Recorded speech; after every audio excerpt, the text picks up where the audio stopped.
आप लोगों से आग्रह करके अपना मोबाइल फोन साइलेंट मोड पे कर लें। Please put your phone on silent mode. नमस्कार। CAG Citizens for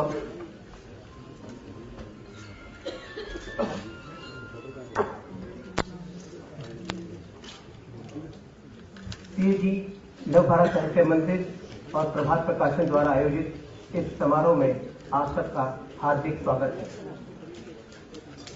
I welcome all guests to this event in which books on the thought, vision and the life of BJP Prime Minister candidate Honorable Shri Narendra Modi will be launched and the dialogue on Moditva will be conducted. हमारा परम सौभाग्य है कि Bharatiya Janata party के अध्यक्ष माननीय श्री राजनाथ सिंह जी के कदमों से यह लोकार्पण संपन्न होगा और उनके प्रेरक उद्बोधन से हम समृद्ध होंगे। आज इस मंच की शोभा बढ़ा रहे हैं वरिष्ठ राजनेता डॉक्टर सुब्रमण्यम स्वामी, सामाजिक कार्यकर्त्री डॉक्टर किरण बेदी, राज्यसभा सांसद श्री पीयूष गोयल जी, प्रसिद्ध अर्थशास्त्री डॉक्टर विवेक देवरॉय जी, सुप्रसिद्ध राजनीतिक विशेषज्ञ श्री स्वतंत्र गुप्ता जी, वरिष्ठ संपादक श्री अकबर जी, आप सबका हृदय से स्वागत है।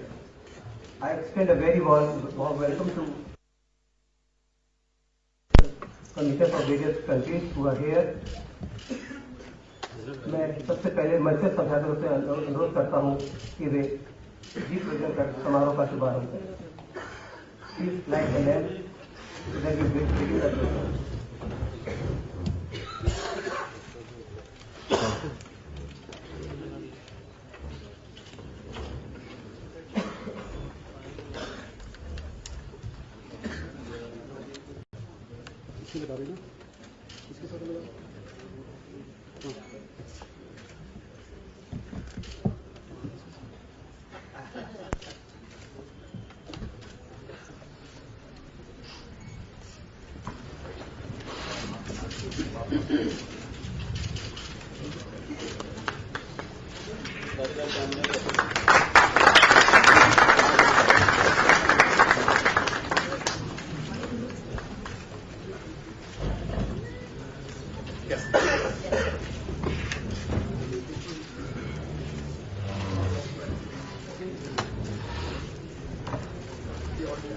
Hello.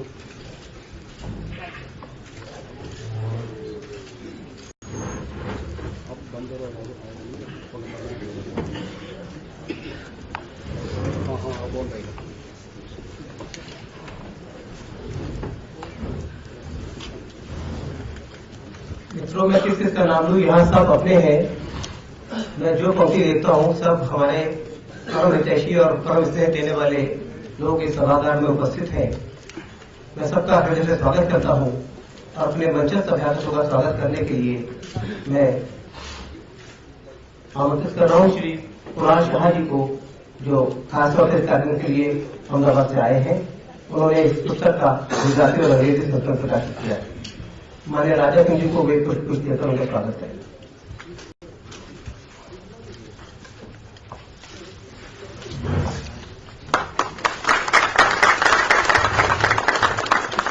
डॉक्टर स्वामी को पुष्प देने के लिए मैं पीयूष जी को आग्रह करता हूँ।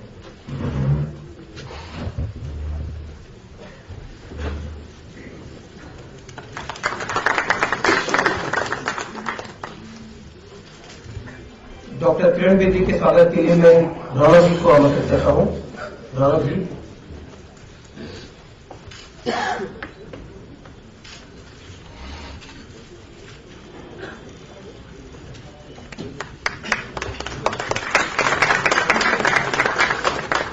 श्री एम.जे. अकबर जी का स्वागत करेंगे श्री पीयूष जी प्रभात प्रकाशन से।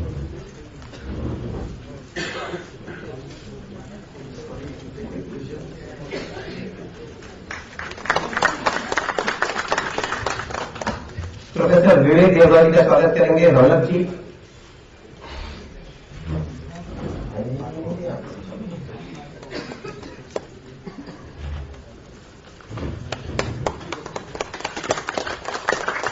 श्री प्रकाश गुप्ता जी का स्वागत करेंगे श्री कुणाल जी।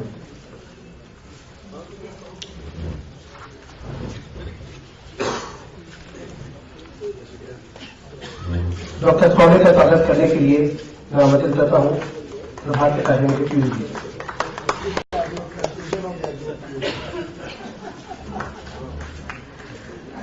पीयूष गोयल जी भी हमारे अपने हैं, बिल्कुल बड़े भाई की तरह। मैं पीयूष जी से आग्रह करता हूँ पीयूष जी का स्वागत करें।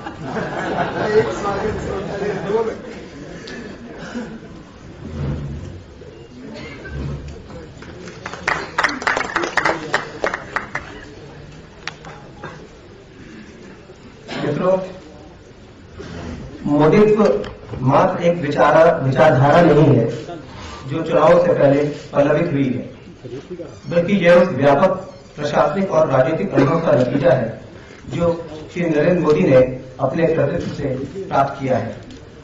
मोदित्व विकास और आशावाद का मूल मंत्र है, जिसे सुनकर ही प्रगति और उन्नति, बेहतर शासन प्रशासन, सामाजिक समरसता और एक विकसित भारत का चित्र आंखों में आ जाता है। Moditva the Idea behind the man, the compilation of thoughts and vision of Shri Narendra Modi.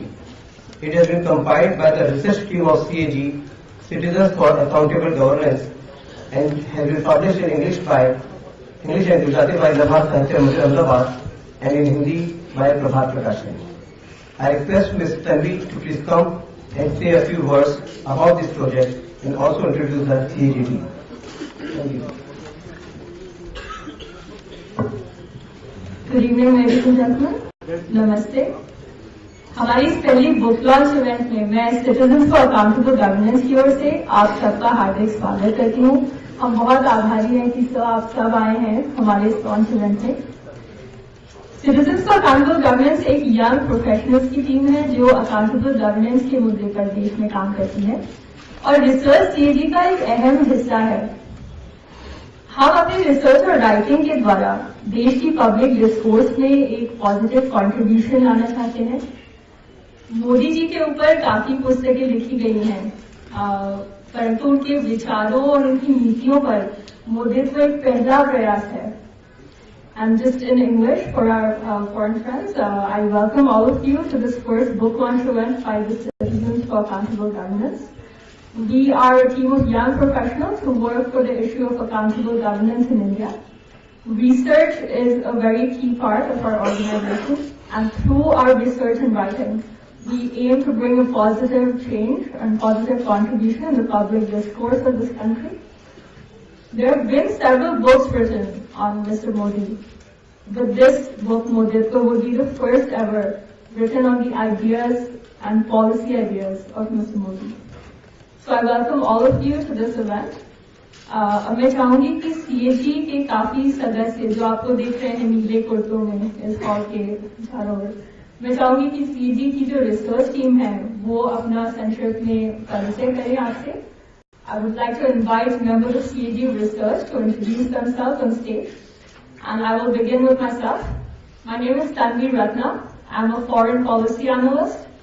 I did my master's in foreign policy from Georgetown University in Washington, D.C.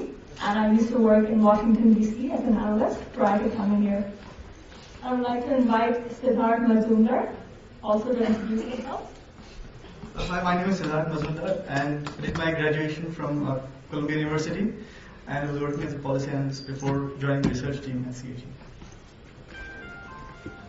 Hi, my name is Karishma Malik. I studied in institutions like SRCC, IIM Calcutta, worked at BCG, and after all my experience, I have understood why Modi ji and his ideology is right for our country, and that's why I am here today offering my full support as part of the team from CAG.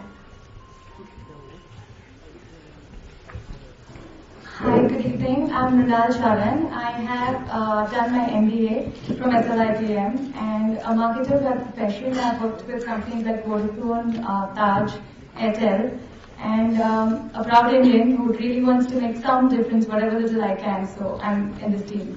Thank you. नमस्कार, मेरा नाम सूरज कुमार सिंह है। मैंने IT Kanpur से MSc integrated mathematics and scientific computing में किया है और मैं गोरखपुर उत्तर प्रदेश से बिलोंग करता हूँ। Thank you. Hi, my name is Siddharth Maheshwari. I'm an entrepreneur by profession, and I'm alumnus of Bangalore and NNG. Thank you. Hi, my name is Teesta Thakur. I did my graduation in economics from, my master's in economics from IGITR Mumbai, and I worked with IFMR in Chennai for some time. Thanks everybody for your attention. I would like to hand the ceremony over to Mr. Prabhat. Thanks, sir. ये युवा एक अच्छे काम के लिए अपने अपने career को छोड़कर नरेंद्र भाई के विचारों को आगे बढ़ाने के लिए जुड़े हैं और निश्चित रूप से ये युवा देश का भविष्य है। और जब ये इतने आत्मविश्वास से भरे हुए हैं तो मुझे लगता है भारत का भविष्य भी बहुत आत्मविश्वास से भरा हुआ होगा। अब मैं आग्रह करता हूं माननीय राजनाथ सिंह जी से कि वे मोदित्व के इंग्लिश, हिंदी व गुजराती संस्करणों का लोकार्पण करें। आई रिक्वेस्ट माननीय Rajnath ji to please launch the book Moditva in Gujarati, English and Hindi.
बहुत धन्यवाद आदरणीय राजनाथ जी।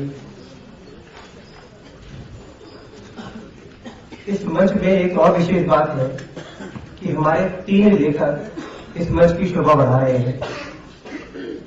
डॉक्टर सुब्रमण्यम स्वामी, डॉक्टर किरण बेदी और माननीय राजनाथ सिंह जी। पहली माननीय राजनाथ जी की अध्यक्ष उद्बोधनों की पुस्तकें हिंदी और अंग्रेजी में प्रकाशित होकर हमने पहली प्रति उनके कदमों में दी। तो अपने सभी लेखकों का भी अभिनंदन करता हूं। विषय माननीय राजनाथ जी प्रखर वक्ता है, कुशल संगठक है और वर्तमान में भारतीय जनता पार्टी को आगामी लोकसभा चुनावों में विजय बनाने के संकल्प के साथ पूरे देश का भ्रमण कर रहे हैं। आज उनका कार्यक्रम पहले से तय था, उन्होंने उसे निरस्त कर इस कार्यक्रम में आने के लिए स्वीकार किया। हम उनके आभारी हैं।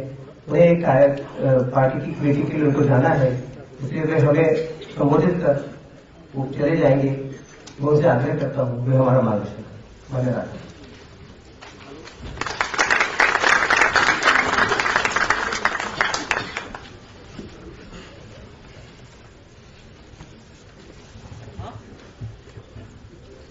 प्रभात जी ने मेरा परिचय देते समय मेरे लिए बहुत सारे एडजेक्टिव्स का प्रयोग किया है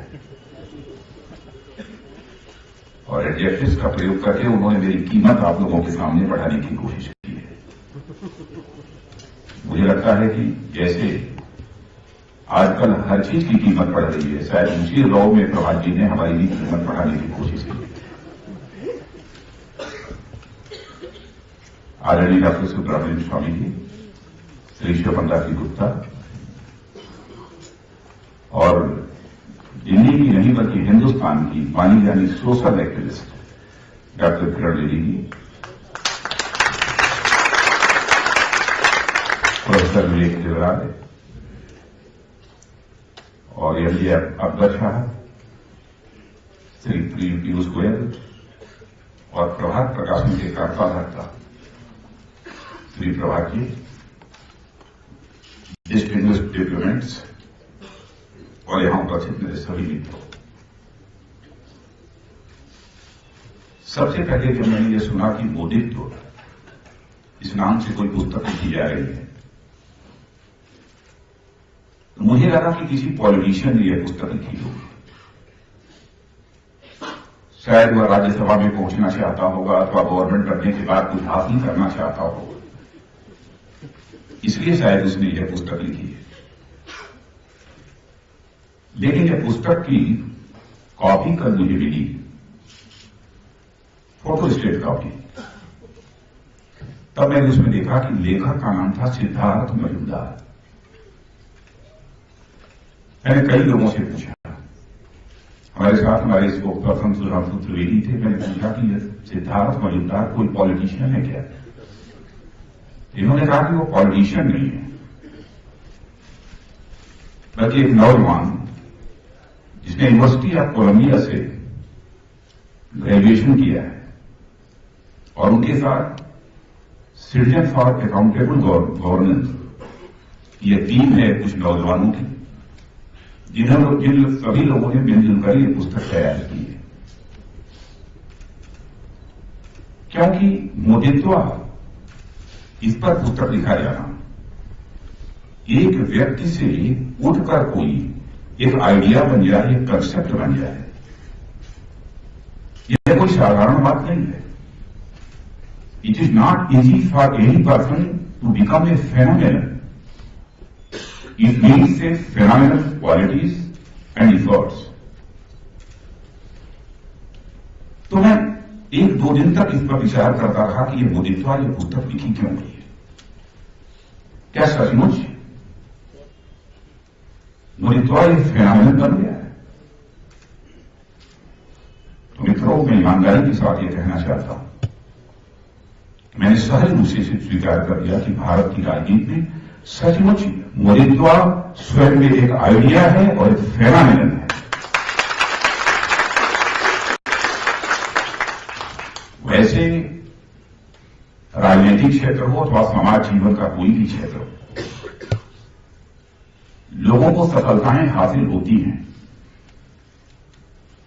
लेकिन यह सफलता कैसे हासिल हुई, किस माध्यम से हासिल हुई, किस लिए हासिल हुई, इसका मूल्यांकन किया जाना चाहिए। सफलता हासिल करने के लिए सोर्स ऑफ इंस्पिरेशन क्या है, प्रोसेस क्या है, और सफलता हासिल करने के लिए टारगेट क्या है, इन तीन चीजों पर विचार किया जाना चाहिए। और इन तीनों पैरामीटर्स पर मैंने नरेंद्र भाई के पूरे उनकी जो स्टाइल ऑफ फंक्शनिंग है, उनके द्वारा जो काम किया गया है, उनका जैसा व्यक्तित्व है, इन सबको मापने की भरपूर को मैंने कोशिश की। नरेंद्र भाई का हमारा रिश्ता आज का रिश्ता नहीं है, 20वें वर्ष का रिश्ता है। उत्तर प्रदेश का जब मैं चीफ मिनिस्टर बना था, उसके कुछ ही महीनों के बाद वो गुजरात के चीफ मिनिस्टर बने थे और उनकी वोट सेरेमनी में भाग लेने के लिए मैं स्वयं गया था। तो मैं हर चीज पर यह विचार करने लगा कि इस व्यक्ति का सोर्स ऑफ इंस्पिरेशन क्या रहा है, इस व्यक्ति ने किस प्रोसेस को अडॉप्ट किया है टारगेट को अचीव करने के लिए। तो मैं सहज रूप से इस नतीजे पर पहुंच गया कि सचमुच मोदित्व अब भारत की राजनीति के लिए एक फेनोमेनल बन चुका है, गुड गवर्नेंस के लिए फेनोमेनल बन चुका है। इसे मैंने सहज रूप से ही स्वीकार कर लिया। जिस व्यक्ति ने बहुत ही गरीबी से अपनी जिंदगी की शुरुआत किया हो, गरीबी के संत्रास के झेल को झेला हो, और वह व्यक्ति आज लगभग 120-125 करोड़ की पॉपुलेशन की कंट्री में लोगों के दिलों में अपना स्थान बना लिया हो, यह कोई साधारण बात नहीं है। कोई विलक्षण प्रतिभा का भी कोई व्यक्ति यह कर सकता है। वैसे मुझे याद है, पता नहीं हमारे राजीव सरदेसाई जी यहां हैं कि नहीं है, नहीं है शायद। सबसे पहले 2002 में जब गुजरात में विक्ट्री हुई थी भारतीय जनता पार्टी को, और मोदी जी के लीडरशिप में जब चुनाव हुआ था, तो अपने चैनल पर कमेंट करते हुए राजीव सरदेसाई जी ने कहा, it is not the victory of Hindutva but it is the victory of Moditva. अब उन्होंने किस सेंस में कहा, इस पर तो डिबेट हो सकती है, लेकिन मोदित्वा शब्द सबसे पहले मैंने उसी समय सुना था। सेंस उसके पीछे क्या था, उसको मैं उसकी चर्चा में यहां नहीं करना चाहता हूं। एक साधारण सा व्यक्ति यहां से उठकर और इस ऊंचाई पर पहुंचा हो, और वो भी प्रारंभिक जो जीवन सामाजिक क्षेत्र में, सोशियो कल्चर क्षेत्र में उन्होंने प्रारंभ किया। राष्ट्रीय स्वयंसेवक संघ, जो भारत का ही नहीं बल्कि दुनिया का सबसे बड़ा सोशियो कल्चरल ऑर्गेनाइजेशन है, उसमें प्रचारक के रूप में अपनी जिंदगी प्रारंभ की। मैं भी राष्ट्रीय स्वयंसेवक संघ का स्वयंसेवक हूं, और खुलेआम सरेआम यह बात बोलने में मुझे रंज मात्र भी संकोच नहीं होता। लेकिन मैं जानता हूं कि राष्ट्रीय स्वयंसेवक संघ में जो प्रचारक बनता है, वह उसके जीवन में कभी सत्ता हासिल करने की इच्छा नहीं होती है, क्योंकि प्रचारक कभी मुख्यमंत्री और प्रधानमंत्री इस देश का नहीं बना है। पहली बार यदि कोई बना है तो वह नरेंद्र भाई पहली बार गुजरात के मुख्यमंत्री बने हैं, और आज वाले ग्रेजुएशन है। क्योंकि जब हाई स्कूल में मैं पढ़ता था, तब मैं राष्ट्रीय स्वयंसेवक संघ के साथ मेरा रिश्ता है, और मैं यहां इसका उल्लेख करना चाहूंगा कि हाई स्कूल में पढ़ते हुए सबसे पहले भाषण यदि मैंने किसी का सुना था, जहां पर केवल हम 40-50 स्टूडेंट्स मौजूद थे, जमीन पर बैठे हुए थे, गोविंदाचार्य जी के भाषण से सबसे पहले मैं प्रभावित हुआ था। इसीलिए मैंने एक संघ के सामान्य कार्यकर्ता के रूप में काम करना प्रारंभ किया था, और धीरे धीरे जैसे जैसे आयु बड़ी होती चली गई, ये संघ क्या है यह समझने की कोशिश की। संघ के प्रचारकों की भूमिका क्या होती है, इसे समझने की मैंने कोशिश की। उनका समाज के लिए किस प्रकार का त्याग और समर्पण होता है, इसे समझने की हमने कोशिश की। मैंने देखा कि एक भी व्यक्ति नीचे से लेकर ऊपर तक ऐसा कोई नहीं था जो कभी सोचता रहा होगा कि हमें राजनीतिक क्षेत्र में काम करने के लिए जाना है, बल्कि राजनीति से दूरी बनाकर बराबर राष्ट्रीय स्वयंसेवक संघ के हर प्रचारक और कार्यकर्ता ने रखे। राष्ट्रवाद, नेशनलिज्म, उसे कल्चरल नेशनलिज्म भी कह सकते हैं, कुछ लोग हिंदुत्व भी कहते हैं। वैसे हिंदुत्व इस शब्द का प्रयोग करते हुए मुझे रंच मात्र भी हेजिटेशन नहीं होती। तो उनका एक सोर्स ऑफ इंस्पिरेशन क्या था? आरएसएस यानी कल्चरल नेशनलिज्म। कल्चरल नेशनलिज्म इसका मतलब से कुछ लोग हिंदुत्व कहते हैं, तो मैं हिंदुत्व भी कहना चाहता हूं। प्रोसेस यानी जीवन में प्रचारक के रूप में उन्होंने कार्य प्रारंभ किया। और टारगेट क्या था? टारगेट यही था कि हम भारत को एक महान भारत बनाना चाहते हैं, ऐसा भारत जो केवल धनवान ही न हो सारे विश्व में, बल्कि ज्ञान और विज्ञान में यानी साइंस और टेक्नोलॉजी में भी सारे विश्व का नेतृत्व कर सके, एक ऐसे महान भारत का हम निर्माण करना चाहते हैं। सोच यह थी, भारत को हम पुनः विश्व गुरु बनाना चाहते हैं। और मैं जानता हूं राष्ट्रीय स्वयंसेवक संघ में यदि भारत को विश्व गुरु बनाने की बात करते हैं, तो केवल भारत के इकोनॉमिक डेवलपमेंट की बात नहीं करते। केवल इकोनॉमिकली डेवलप्ड होने से कोई कंट्री विश्व गुरु नहीं बन सकती। इकोनॉमिक डेवलपमेंट के साथ साथ स्पिरिचुअल डेवलपमेंट भी होना चाहिए, तभी जाकर भारत विश्व गुरु के पद पर आसीन हो सकता है। और सचमुच जिसकी इसमें आस्था होगी वही राष्ट्रीय स्वयंसेवक संघ का प्रचारक बनना वह स्वीकार करेगा। उन्होंने सोचा भी नहीं होगा कि मैं कभी मुख्यमंत्री बनूंगा, प्रधानमंत्री बनूंगा। यह उनकी सामाजिक सांस्कृतिक क्षेत्र की भूमिका थी, सोशियो कल्चरल सेक्टर की उनकी भूमिका थी। और उसके बाद राजनीतिक आंदोलन, जेपी आंदोलन में भी बड़ी सक्रिय भूमिका का उन्होंने निर्वाह किया। और मैं यह भी जानकारी आपको दे देना चाहता हूं कि जब वो भारतीय जनसंघ में उन्होंने प्रवेश किया तो संगठन मंत्री के रूप में। हमारे यहां परंपरा है कि भारतीय जनता पार्टी है, तो अब इसके पहले जो भारतीय जनसंघ हुआ करता था, उसमें यदि कोई संगठन मंत्री के रूप में भूमिका निभाता था तो यह पक्की मुहर उसके ऊपर लग जाती थी, वो पार्टी का अध्यक्ष कभी नहीं बन सकता, वो मुख्यमंत्री, मंत्री अथवा प्रधानमंत्री कभी नहीं बन सकता है। यह एक शर्त होती है। डेस्टिनी को यहां ले जाना था, जो रोल उसको कंटेक्स्ट में यदि कोई स्टेट मॉडल स्टेट के रूप में जानी जाती है वो हम गुजरात है।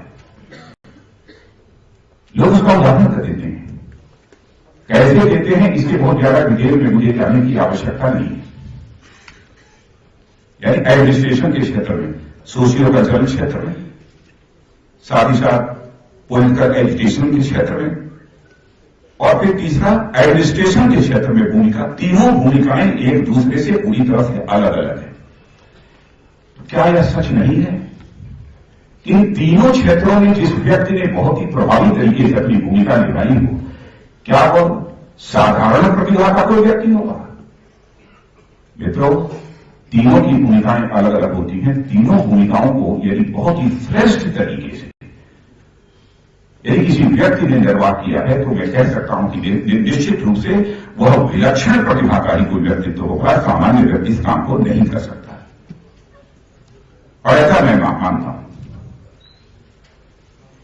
अब यदि गवर्नेंस की यदि मैं बात करूं तो लोग कहेंगे 10 साल तक, 12 साल तक इनकी गवर्नमेंट थी, कौन सा बड़ा कमाल कर दिया कि एक छोटी सी 6 करोड़ 7 करोड़ की पॉपुलेशन की स्टेट में थोड़ा डेवलपमेंट कर दिया, कौन सा बड़ा कमाल कर दिया, कह सकता है कोई? और ये आरोप लगाने वाले अथवा यह कहकर नरेंद्र भाई को बेनिफिट करने वाले लोगों से मैं पूछना चाहता हूं, पश्चिम बंगाल में तो more than 30 year, approximately 35 years तक मार्क्सवादी कम्युनिस्ट पार्टी की गवर्नमेंट थी। जहां तक कोई वेस्ट बंगाल को देखें, बिहार में आरजेडी की गवर्नमेंट, लालू भाई वहां के 15 वर्षों तक लगातार मुख्यमंत्री है। क्या डेवलपमेंट हुआ? लंबे समय तक चेयर पर रहने के कारण ही कोई डेवलपमेंट करेगा, इस बात की गारंटी नहीं दी जा सकती। व्यक्ति का परफॉर्मेंस कैसा है इसका अंदाज तो 6 महीने से लेकर 1 वर्ष के अंदर ही सामर्थ्य मिल जाता है कि इस व्यक्ति के अंदर एडमिनिस्ट्रेटिव स्किल कैसी है, इस व्यक्ति का गवर्नेंस को चलाने का इंटेंशन कैसा है। मनुष्य के जीवन में इंटेंशन की सबसे बड़ी अहमियत होती है। आप चाहे जितना भी बड़ा काम करें, लेकिन इंटेंशन यदि आपका क्लीन नहीं है, नीयत यदि साफ नहीं है, तो परिणाम कभी भी अच्छे नहीं आ सकते, सुखद नहीं आ सकते। इंटेंशन का भी मनुष्य के जीवन में बहुत बड़ा महत्व है। यदि इंटेंशन यदि खराब रहा होता कि हमको सत्ता का सुख भोगना है, तो मैं समझता हूं शायद वैसी वो गवर्नेंस वो न देगा। और मैं ये भी कभी कभी जो विचार करता हूं कि 2002 का जो गुजरात का दंगा हुआ, गुजरात के दंगे के बाद इस हिंदुस्तान का, और केवल उसी समय का नहीं बल्कि पूरे आजाद भारत में सबसे अधिक पॉलिटिकली टारगेटेड यदि कोई पॉलिटिशियन रहा है तो उस पॉलिटिशियन का नाम नरेंद्र मोदी है। सबसे अधिक पॉलिटिकली टारगेटेड कोई व्यक्ति रहा है तो नरेंद्र मोदी। कैसे कैसे उनके ऊपर आरोप लगे। कहा जाता था कि उन्होंने कह दिया कि नहीं, चलो 24 घंटे तक गोली चलाते रहो, जितने मार सकते हो मारो। क्या इसकी कल्पना की जा सकती है? मैं भी स्टेट का चीफ मिनिस्टर रहा हूं, मैं कॉन्फिडेंस के साथ कह सकता हूं कि मित्रों, कोई भी चीफ मिनिस्टर ये कभी नहीं चाहता है कि हमारे चेयर पर रहते हुए, चीफ मिनिस्टर की चेयर पर रहते हुए हमारी स्टेट में किसी भी प्रकार की एनार्की पैदा हो, कोई नहीं चाहता। अगर आप ये कल्पना करिए कि यदि किसी के ऊपर बेसलेस एलिगेशन यदि लगाया जाता हो तो उसको कितनी मानसिक त्रासदी, कितने साइकोलॉजिकल प्रेशर का सामना उसको करना पड़ता होगा, इसकी आप सहज कल्पना कर सकते हैं। डेवलपमेंट उन्होंने क्या क्या किया, कैसे कैसे किया, इन सब सारी चीजों की चर्चा मैं यहां नहीं करना चाहूंगा क्योंकि हमारे कई वक्त यहां पर। लेकिन कोई कह सकता है कि आप भारतीय जनता पार्टी के अध्यक्ष हैं, आपकी पार्टी ने उन्हें प्राइम मिनिस्टर कैंडिडेट के रूप में प्रोजेक्ट किया है, इसलिए आप उनकी प्रशंसा कर रहे हैं। तो मैं यह कहने वालों से मैं पूछना चाहता हूं, 2010 में कांग्रेस के यूपीए गवर्नमेंट ने 20 पॉइंट प्रोग्राम के इंप्लीमेंटेशन में सर्वाधिक श्रेष्ठ, सबसे अच्छे स्टेट के रूप में किसी को रिकॉग्नाइज किया तो वह स्टेट थी गुजरात। इतना ही नहीं, हमारा बनाया हुआ राजीव गांधी फाउंडेशन नहीं है, हमारे परिवार के लोगों का बनाया हुआ राजीव गांधी फाउंडेशन नहीं है। राजीव गांधी फाउंडेशन ने भी मोस्ट प्रोबेबली 2011 में गुजरात के डेवलपमेंट की तारीफ की है। इतना ही नहीं, यूएस जिसके बारे में कहा जाता था कि वो नरेंद्र मोदी को वीजा देने को तैयार नहीं है, नरेंद्र मोदी की आलोचना करने वाला माना जाता था यूएस की पार्लियामेंट की एक रिसर्च टीम ने उनके परफॉर्मेंस की सराहना अपनी रिपोर्ट में, रिसर्च रिपोर्ट में की है। ये कैसे हुआ है? सही ने सराहना की है। और मैं तो कहता हूं कोलंबिया यूनिवर्सिटी से पढ़े हुए जहां बच्चे सिद्धार्थ मजूमदार, उनके साथ की है पूरी टीम, वहां से बच्चे, आजकल के बच्चे कितने शार्प हैं, कितने इमेजिनेटिव हैं, कितनी इनोवेटिव थिंकिंग की है। सब सारे बच्चे हैं, बताने की जरूरत नहीं है। ऐसा नहीं है कि दिमाग इनका बिल्कुल बंद हो, लॉक हो और केवल हवा का रुख देखकर वो सीधे भारत में चले आए हों, कि हमारी जवानी, हमारी तरुणाई की सार्थकता इसी में है कि भारत में परिवर्तन होना चाहिए और उस परिवर्तन की अगुवाई जो इस समय कर रहा है वो देखो, उसके द्वारा परिवर्तन, मोदी उसके द्वारा परिवर्तन होना चाहिए। इनकी दिल में कहीं कहीं इनकी जेहन में बात समझ में आई होगी। आजकल के बच्चे कितने एनालिटिकल होते हैं, हर चीजों का विश्लेषण कितनी बारीकी के साथ करते हैं। इसे आप भी समझते हैं, हम भी अच्छी तरह समझते हैं। अब मैं ये भी ईमानदारी से बता दूं, मैंने पुस्तक को पढ़ा नहीं है, क्योंकि इस समय चुनावी महीने प्रारंभ हो गए, 1.5 महीने के अंदर पोलिंग शुरू हो जाएगी और जो पार्टी का अध्यक्ष हो उसकी कितनी बड़ी जिम्मेदारी होती है। मैं बताऊं, प्रातः काल से लेकर रात की 11-12 बजे तक श्वास लेने की उसको फुर्सत नहीं रहती, पढ़ा नहीं है। कल मुझे प्रभात जी ने शायद आपने कुछ नोट बनाकर भेजा था मुझे, वो भी नहीं पढ़ पाया हूं प्रभात जी को। हाँ, बैठ कर थोड़ी देर के लिए कुछ मैंने नोट्स ले लिए थे, अपने जल्दी जल्दी जितना बना सकता था थोड़ा कुछ नोट्स मैंने बना लिए थे ताकि कुछ चीजें हमारे जेहन में हों, इसलिए बना लिए थे। उसमें देखा कि 14 सूत्रों की चर्चा की गई है, 14 सूत्र। उसमें सेकुलरिज्म के बारे में है। सेकुलरिज्म का मतलब नरेंद्र भाई ने जो कहा, सेकुलरिज्म मीन्स इंडिया फर्स्ट। भाई हमारी इंडिया में तो कभी ये बात नहीं है, सेकुलरिज्म का मतलब इंडिया फर्स्ट। अब ये बात सही है कि कुछ लोगों में सेकुलर नहीं मानते हैं, हाँ, लेकिन उन्हें मैं यह बताना चाहता हूं कि नरेंद्र भाई परवर्टेड सेकुलरिज्म में विश्वास करने वाले नहीं है, बल्कि नरेंद्र भाई पॉजिटिव सेकुलरिज्म में विश्वास करने वाले हैं। परवर्टेड सेकुलरिज्म नहीं, बल्कि पॉजिटिव सेकुलरिज्म में विश्वास करने वाले हैं। ज्यादा कोई देखे गुजरात में, बहनों भाइयों, इस हिंदुस्तान में किसी स्टेट में माइनॉरिटीज की पर कैपिटा इनकम सर्वाधिक है तो गुजरात स्टेट में है। यहां के चीफ मिनिस्टर को अभिनंदन कहा जाता है। क्या हिंदुस्तान में केवल 2002 में ही कम्युनल राइट हुआ? क्या दूसरे राज्यों में नहीं हुआ? क्या हजारों प्रकार के राइट्स नहीं हुए? क्या वो बीजेपी के रिजिम में हुए, मोदी के रिजिम में हुए? क्या ये सच नहीं है कि वहां पर मिस्टर जितेंद्र देसाई कांग्रेस के जो मुख्यमंत्री हुआ करते थे उनके रिजिम में भी एक दंगा हुआ जिसमें कि सारी मस्जिद और बाजार तोड़ डाले गए? क्या यह सच नहीं है कि असम में मिस्टर सैकिया के रहते चीफ मिनिस्टर रहते हुए 24 घंटे के अंदर 5,000 से अधिक लोगों की जाने गई थी, मर्डर हुआ? भूल गए लोग। केवल वोट बैंक की पॉलिटिक्स जो सोच है उसके कारण जो देश की जनता को याद दिलाया जा रहा है, डिवाइड एंड रूल, देश की जनता को बांटो और राज करो, क्यों ये कहीं लक्ष्य है सामने। वैसे और भी बहुत सारी चीजें हैं, मैं उन सारी चीजों का उल्लेख नहीं करूंगा क्योंकि कई हमारे यहां पर विद्वान वक्ता बैठे हैं, वो अपने विचार व्यक्त करेंगे। लेकिन एक बात और जो मुझे लगी, उन्होंने कहा कि मेरे मिनिमम गवर्नमेंट और मैक्सिमम गवर्नेंस। शायद मिनिमम गवर्नमेंट और मैक्सिमम गवर्नेंस देश को आजादी हासिल होने के बाद ही इस देश में रही होती, तो आज जो देश की दुर्दशा है, देश की दुर्गति है, शायद हमको ये देखने को न मिली। मैक्सिमम गवर्नमेंट रही है, मिनिमम गवर्नेंस रही है इस देश में। अब आज क्या हो रहा है, माने देश की गरीब जनता को पेट भरने के लिए भी फूड सिक्योरिटी बिल लाने की जरूरत पड़ रही है। ये गवर्नमेंट कर रही है। ये गवर्नमेंट क्यों करने की जरूरत पड़ी है?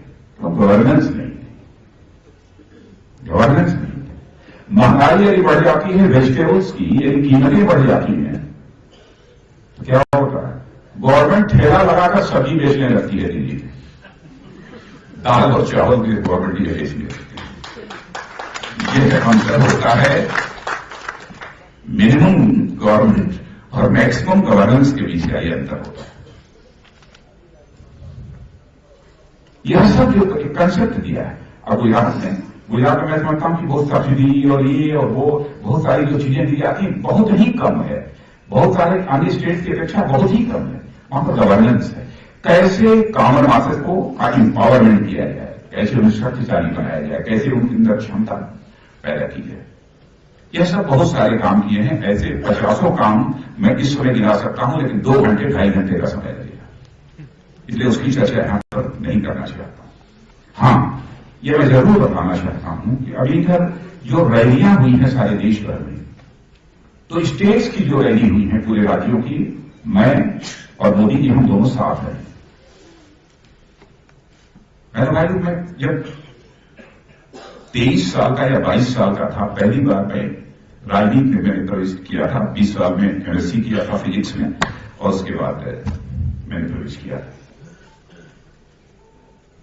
उस समय से मैं देख रहा हूं, और स्टेट की पॉलिटिक्स में और सेंट्रल पॉलिटिक्स में तो लगभग 20 वर्षों तक, 22 वर्षों का समय तो उसमें भी गुजर गया है। जितनी बड़ी रैलियां हो रही हैं, इस तरीके से भीड़ उमड़ रही है, इसकी तो मैं कल्पना भी कभी मैंने नहीं किया था कि ऐसा भी हमको देखने को मिलेगा।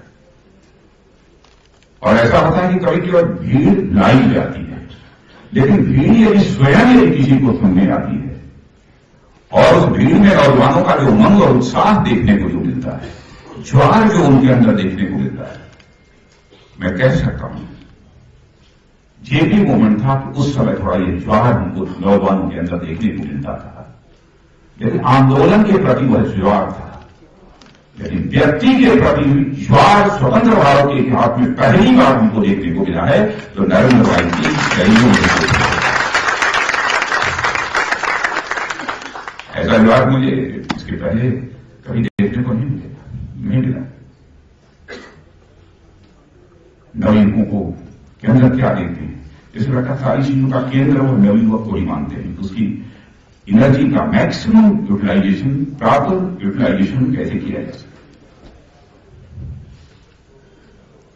जैसे मैंने कहा कैसे उसकी स्किल डेवलपमेंट किया जा सके, इनोवेटिव आइडिया उसके अंदर पैदा हो, इसके लिए कैसे उसको इंस्पायर किया जा सके, उसकी मैक्सिमम जो कैपेसिटी है, एफिशिएंसी, उसका प्रॉपर यूटिलाइजेशन कैसे किया जा सके। इन सब सारी चीजों के संबंध में बहुत सारे विचार हैं, और मैं समझता हूं इधर तो शायद कई घंटे इधर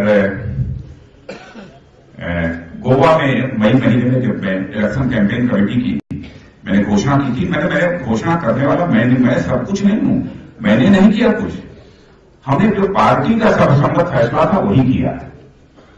13 सितंबर को भी प्रेसिडेंशियल कैंडिडेट के रूप में, चूंकि पार्टी का अध्यक्ष था इसलिए मुझे घोषणा करनी थी, इसलिए मैंने किया। लेकिन यह काम मैंने ही नहीं किया, हमारी पूरी की पूरी पार्टी ने मिलकर इस काम को किया, पूरी की पूरी पार्टी ने। तब से मुझे बहुत लंबे समय तक साथ रहने का अवसर मिला है, और भिन्न भिन्न विषयों पर उनके साथ हमारी बातचीत हुई है। तो यह जो एक फेनोमेनन है सामाजिक, राजनीतिक और प्रशासनिक क्षेत्र में गवर्नमेंट में काम करने का, और जो उनकी तरह की सोच है, इसे हम मोदित्वा यदि कहते हैं तो मैं समझता हूं ये एग्जैजरेशन नहीं होगा, ये अतिशयोक्ति नहीं होगा।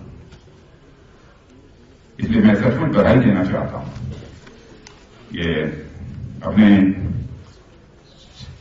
सिद्धार्थ मलिंदार को और उनकी पूरी टीम को, और प्रकाशन के लिए प्रभात जी, मैं सचमुच आपकी कितनी तारीफ करूं कि आपने ऐसी ऐसी पुस्तकें अपने प्रकाशन के माध्यम से प्रारंभ की हैं, ऐसी ऐसी पुस्तकें प्रारंभ की हैं, और मैं देखता हूं कि बराबर हमारे प्रभात जी इस प्रकार के कार्यक्रम आयोजित करते रहते हैं। मैं प्रभात प्रकाशन को भी अपनी तरफ से बधाई देना चाहता हूं, और मुझे विश्वास है आगे कुछ इस प्रकार की पुस्तकें और भी हम लोगों के सामने आएंगी। मुझे लगता है कि मैंने कुछ ज्यादा समय ले लिया, जो नोट करके लाया था उसे देख भी नहीं पाया, इसलिए ज्यादा कुछ न कहते हुए इस कार्यक्रम के जो ऑर्गेनाइजर हमारे सिटीजन फॉर अकाउंटेबल गवर्नेंस के हमारे जो नौजवान हैं उनको मैं बधाई देता हूं, और उनसे आयु में बड़ा होने के नाते उन्हें मैं आशीर्वाद भी देता हूं, उनके उज्जवल भविष्य की मैं कामना करता हूं,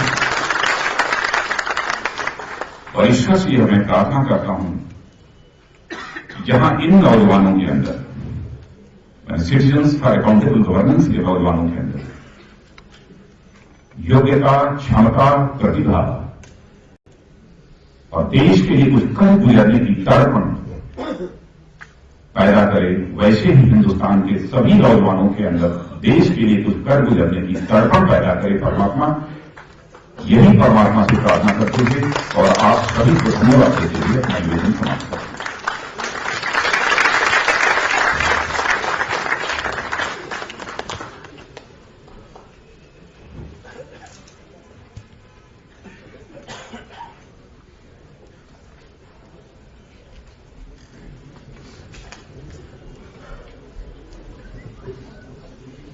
पूर्व विधायक के आते में माननीय राजा जी को जाना है, मैं उनका बहुत आभारी हूं।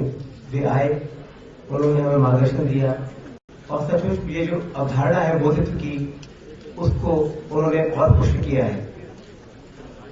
कार्यक्रम का पहला चरण यहां समाप्त होता है।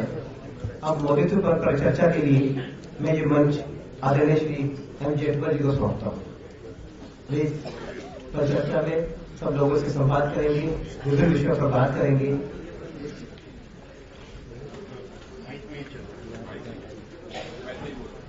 साउंड जरा माइक को चेक करें प्लीज। इस गुस्ताखी के लिए मैं क्षमा चाहता हूँ, जाना पड़ रहा है, क्योंकि मैं सबको सुनना चाहता था डॉक्टर स्वामी जी को, हमारे स्वपन दास जी को, और डॉक्टर किरण बेदी को, विवेक जी को, सब सारे लोगों को, लेकिन मैं ये गुस्ताखी कर रहा हूं, लेकिन मुझे विश्वास है कि आप लोग मुझे माफ करेंगे, मेरी मजबूरी को समझते। बहुत बहुत धन्यवाद।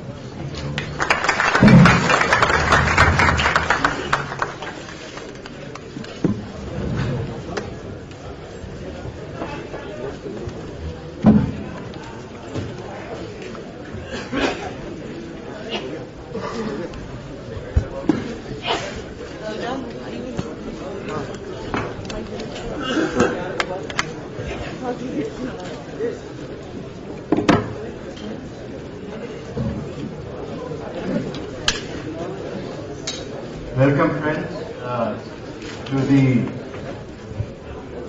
discussion part of this afternoon. We are starting with Dr. Swami and Dr. Vivek Dev Roy. I don't know if Dr. Swami will be pleased at the fact that the media has started leaving when you're going to speak.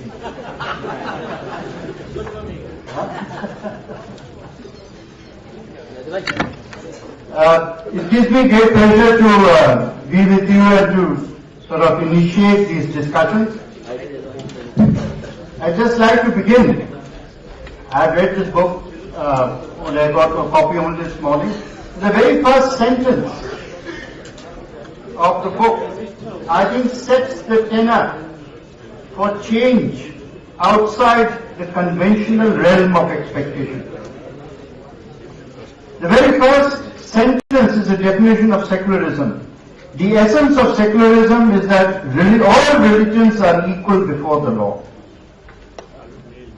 I think there is no better definition of secularism. That, Indian secularism is not Europe's secularism of Karl Marx or of Voltaire. Indian secularism is equality of every faith, both before the law and within society. And therefore it is only in India and nowhere else in the world that you can get up in the morning and you can hear the bhajan, you can hear the adhan, you can hear the church bells peal, and you can hear the Gurbani. There is no other country in the world where you can hear all four at the same time.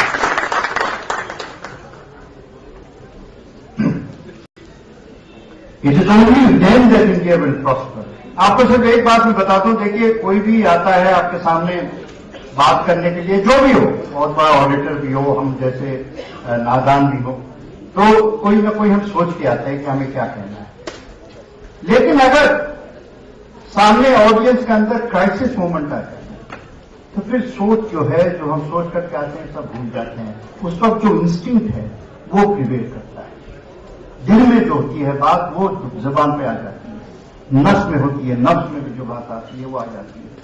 और इस बात को मैं देखा अपने सामने आंखों में, मैं पटना में जब नरेंद्र मोदी का भाषण हो रहा था और उस वक्त बम छूटने लगे मैदान में, क्या किसने क्या किया था वो तो अलग है अपनी बात, लेकिन सामने तो जिंदगी मौत का सवाल था। उस वक्त तो एक क्राइसिस मोमेंट था, इंडिविजुअली कलेक्टिवली। उस वक्त मोदी ने क्या कहा था मैं शायद नहीं भूलूंगा, और वही है सेकुलरिज्म। उन्होंने साफ कहा था कि हमारे हिंदू भाई सोच लें, तय कर लें, गरीबी से लड़नी है या मुसलमान से लड़ना है, और हमारे मुसलमान भाई सोच के तय कर लें हिंदू से लड़ना है या गरीबी से, दोनों बातें।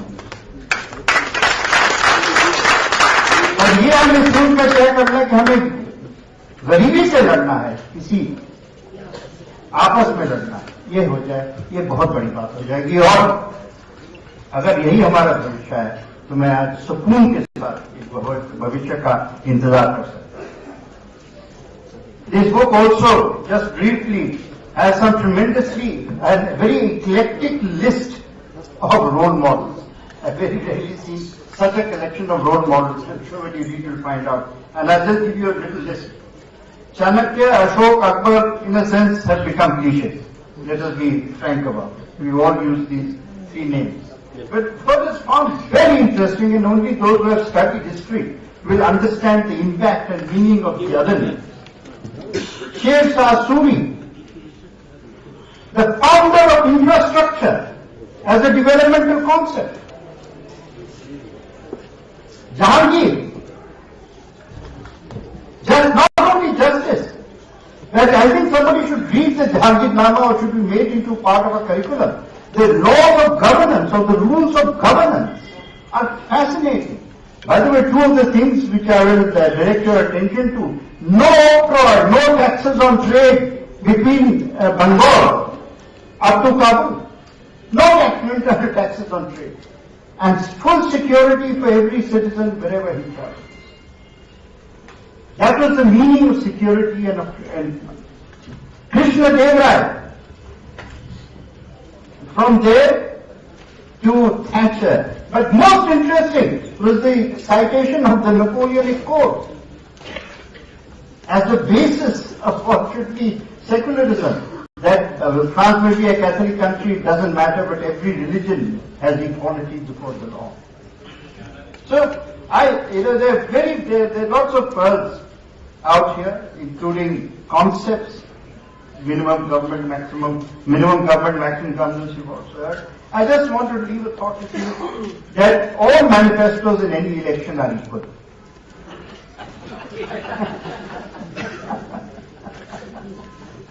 It is the translation of manifestos in which is the key.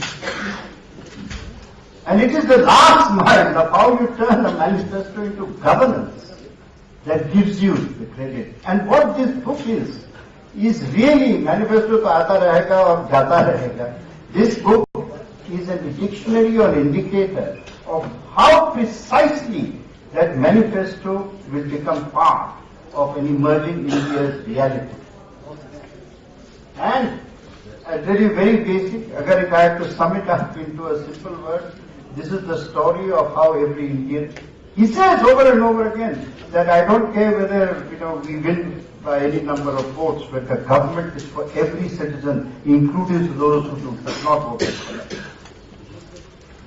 And it says, if I have to sum it up, it's Bijli, Kapada, Dukan, anaj, no.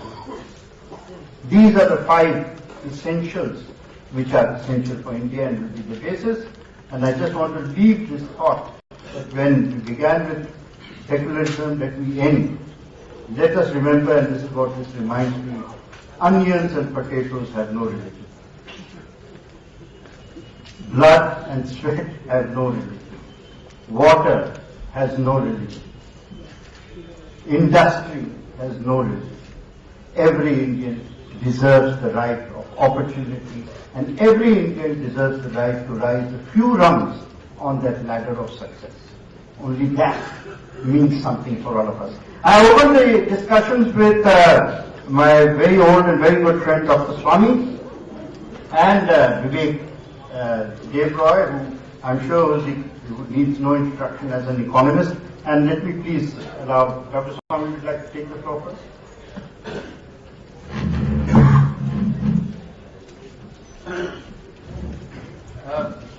After that, there will be an opportunity for a few brief questions. My only request to you, please keep it questions. Dr. Swami is the one speaking, not those asking questions. How much time these people have?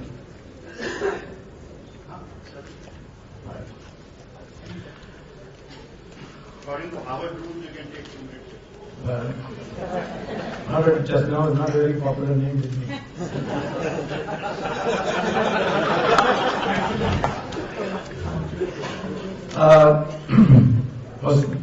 Mr. Chairman, distinguished panelists, first want to congratulate the CAG for bringing out a book which is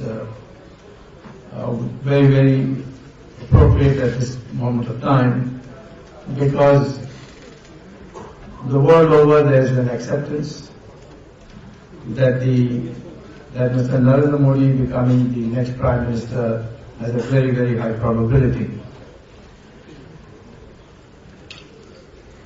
What the world in the beginning should know is that Narendra Modi is not a thinker who, in economics, which is the topic assigned to me,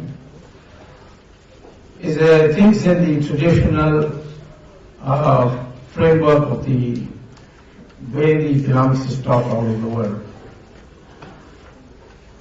He is, in my opinion, a person who has articulated in practical terms what long ago Dindayal Upadhyay had formulated as the theory of integral humanism.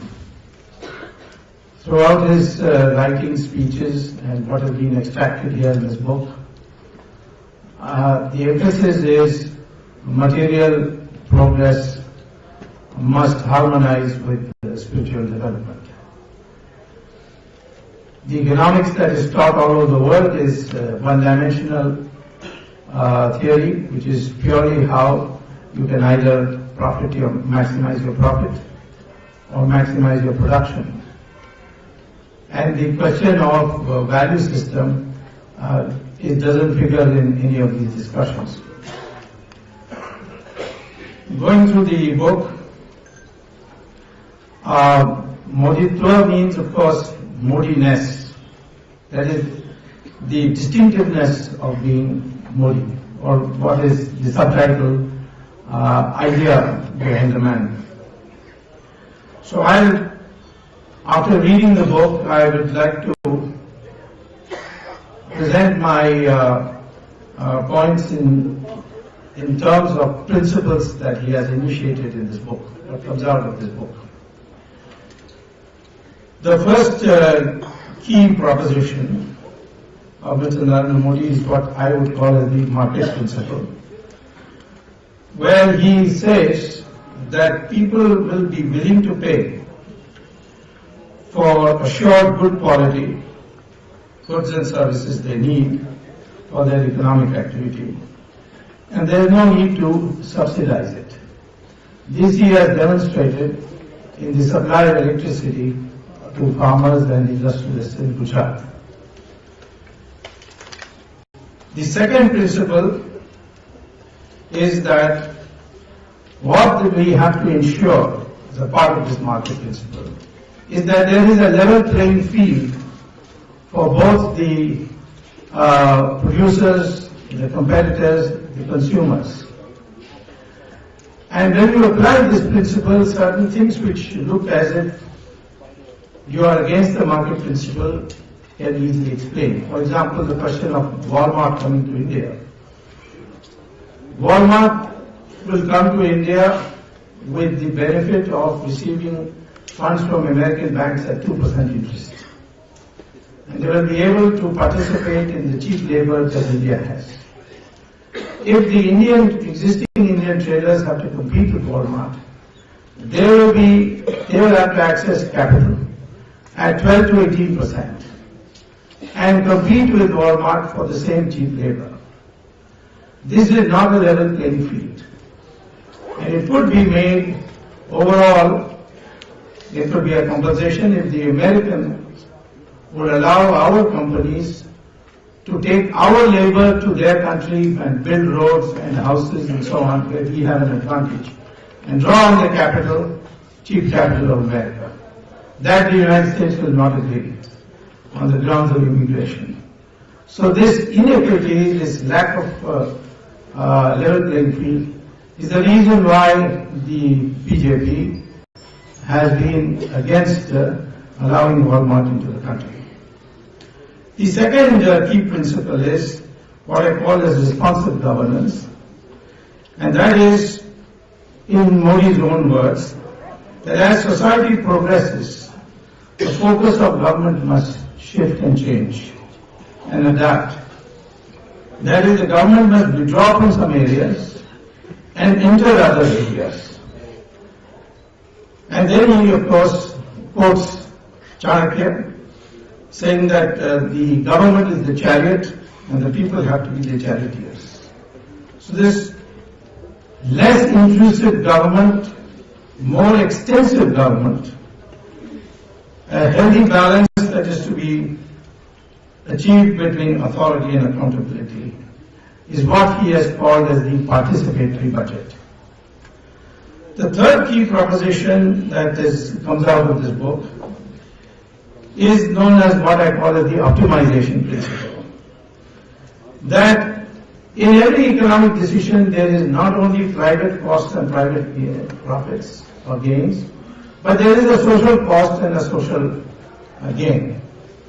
And therefore, for example, if you have a factory which pumps in smoke into the atmosphere, the factory owner may make profit, but the society loses because the health hazard that creates.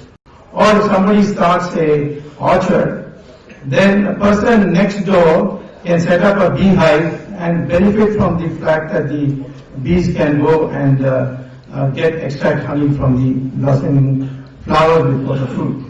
So these are things which are part of the social gains which he wants to focus, and therefore he has advocated that every economic decision must take into account the social cost and social benefits. The fourth key principle that comes out of his writings is that of decentralization.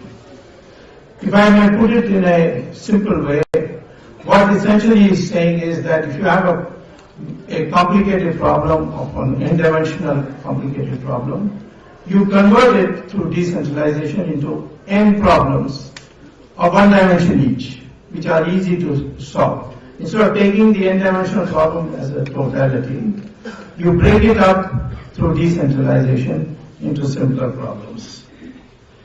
And the final, the example I can give you is what the Japanese did to the American radio and television industry.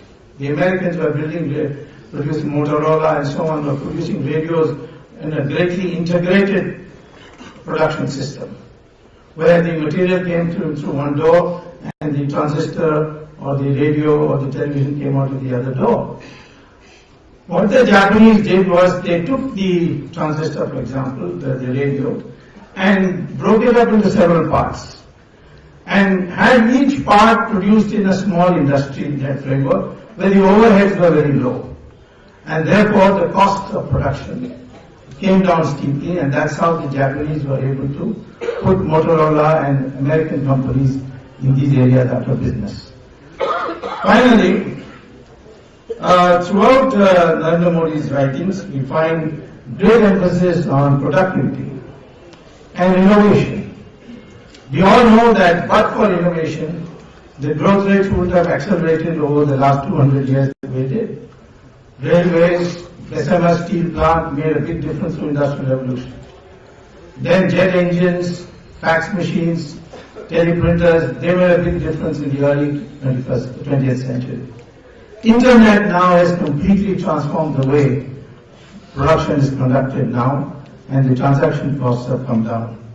So Mr. Modi, in his writings, his speeches, shows that this is the focus that has to be given. And after all, if India has a population below the age of 35 of more than 70%, this is the young population which will produce the innovation. And we have got many areas where we can produce new innovations. The use of thorium. We have got probably 40% of the world's thorium deposits. Uranium will be exhausted by 2050. So to convert thorium into usable uranium and thereby generate power is a great advantage we have. Or to use our research to bring in hydrogen fuel cells for automobiles, which the Japanese are already doing. So these are the 5 principles that emerge out of my reading the book. And they're very cogent principles. It's a new way of viewing economic development and economic policy. And I think this original way of thinking is more suited to our culture, our value system, and therefore I really congratulate the publishers of this book, and particularly the Prabhat publishers and Mr. Majumdar for putting together this, Majumdar and his team for putting this book for the benefit of the people. Thank you.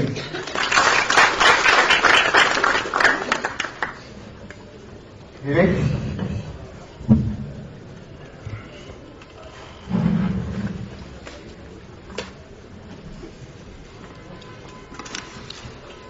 Thank you, Mr. Chairman and ladies and gentlemen.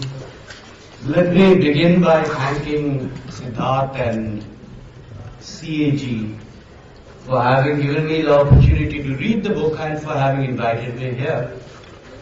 I think people who asked for CAG audits never anticipated that a CAG audit would be applied to an individual or a chief minister or a state government.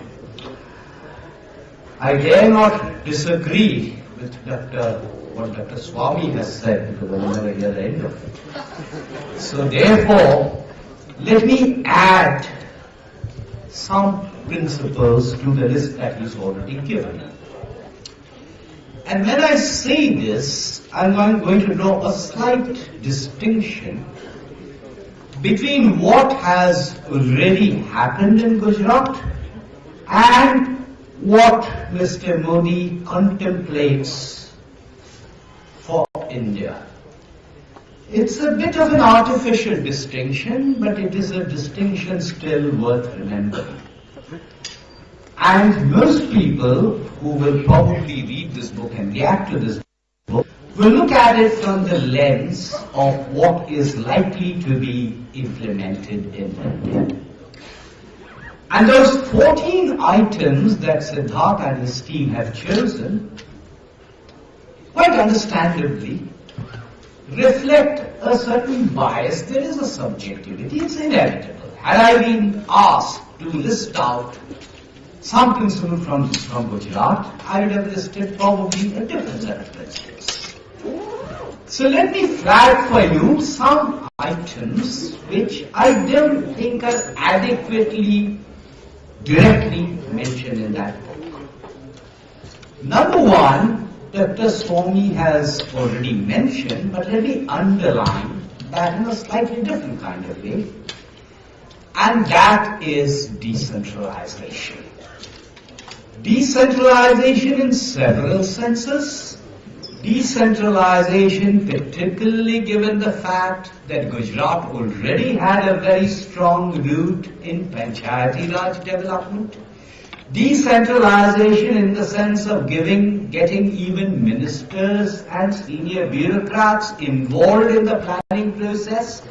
Decentralization in terms of permitting feedback loops so that you listen to what people want, and the entire planning process is geared towards that. And this is a very important principle, because while we have been talking about it in Delhi, certainly in Yojana Bhavan, nothing very much has happened. And here is a state where that decentralization has now gone down below the block level. It is even percolating down to the village level. The second principle I want to mention is what exactly do citizens want on the part of the government. And the first item, the first thing that citizens want on the part of the government is ensuring law and order. That's the reason why we elect governments in the first place. So I would like to flag the law and order part of it. I think the next thing that people want are things like roads, electricity, water, skills, education, health. And what I want to mention here is the explicit recognition that the government cannot necessarily do everything. And why does the government have to do everything? If I can ensure that there is private provisioning, why should government financing necessarily be linked with government provisioning? And I can give you examples of this in Gujarat, and I can give examples of that from Mr. Modi's speeches.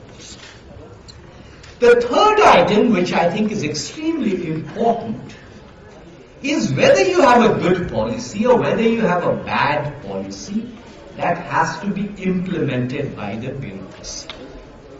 If you do not empower the bureaucracy, if you do not enthuse the bureaucracy, there is no way development or governance, however you define those terms, is going to happen. And one of the things that's happened in Gujarat is, again, I don't have the time to give you specific examples, is this empowerment of the bureaucracy, this involvement of the bureaucracy. And when I'm talking about the bureaucracy, I do not mean only the All India services. The cutting edge and the blunting edge is below that. So when I'm talking about the bureaucracy, I'm really talking about below that. Connected with the bureaucracy very quickly, there are issues of budgetary processes which have gone through changes which are not adequately recognized. There are issues of breaking down the silos across government departments and ministries, I'm talking about state government, which also are not adequately recognized.